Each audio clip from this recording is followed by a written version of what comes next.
একদিন দুপুরের কিছু আগে সাধক রামপ্রসাদ গঙ্গা থেকে স্নান সেরে বাড়ি ফিরছিলেন।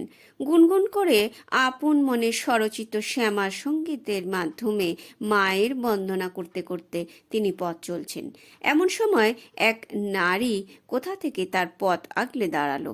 পরনে লাল পেড়ে শাড়ি, মাথায় কুচকুচে কালো চুল, পায়ে মোল, গায়ের রং শ্যামলা। অকস্মাৎ পথ আগলে দাঁড়ানোয় সাধক রামপ্রসাদ তার গান থামিয়ে বিস্ময়কর ভঙ্গিতে জিজ্ঞাসা করলেন, কি গো মেয়ে, কিছু বলবে আমায়?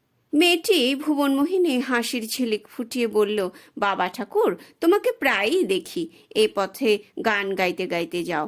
তোমার কণ্ঠ কি মধুর! প্রায়ই ভাবি তোমাকে দাঁড় করিয়ে একটু গান শুনবো, কিন্তু তা আর হয়ে ওঠে না। আজ আমি তোমাকে ছাড়ছি নে, আমাকে গান শুনিয়ে তবে তুমি এখান থেকে যেতে পারবে। রামপ্রসাদ তার কণ্ঠস্বরে বিরক্তি প্রকাশ করে বললেন, সে কি গোমে, এরকম অদ্ভুত বায়না তোমার? গান শুনবে সে আর বড় কথা কি, আমি তো এমনিই মাঠে ঘাটে আপন মনে গান গেয়ে বেড়াই। তা তুমি একখানা গান তখন শুনে নিও।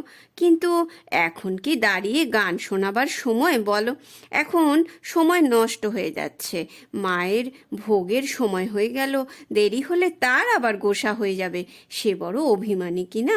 তুমি বরং অন্য সময় বলো, তখন দু চারটে গান শুনতে চাইলে আমি একেবারে আপত্তি করব না। এখন পথ ছাড়ো। এই কথা বলতে বলতে অপরিচিতা নারীকে পাশ কাটিয়ে শ্যামপ্রসাদ স্নান সেরে বাড়ি ফিরে এলেন। মন্দিরে ঢুকে পুজো ভোগ আরতি সেরে বসলেন ধ্যানে। মুহূর্তে ধ্যানে তার চোখের সামনে ভেসে উঠল একটু আগেই পথে দেখা সেই নারী মূর্তি। বিস্ময়ে অভিভূত হয়ে পড়লেন সাধক রামপ্রসাদ। তিনি তার কৃতকর্মের জন্য বালকের মতো বিলাপ করে কাঁদতে লাগলেন। তিনি মায়ের মন রাখতে পারলেন না, তিনি মাকে গান শোনাতে পারলেন না।